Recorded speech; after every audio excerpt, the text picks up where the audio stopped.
नमस्कार मंडळी, आज कोकोनट केक बघूया। एका बाउलमध्ये एक चाळणी घेतली, त्यात 240 ml मैदा, 120 ml पिठी साखर, सगळे साहित्य चाळून घेतले।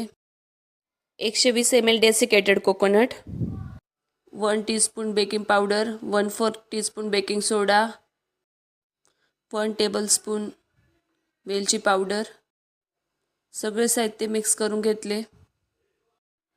120 ml दूध थोडे थोडे वापरून बॅटर तयार करून घेतले। बॅटर एकाच बाजूने फेटावे जेणेकरून केक स्पंजी व सॉफ्ट येतो।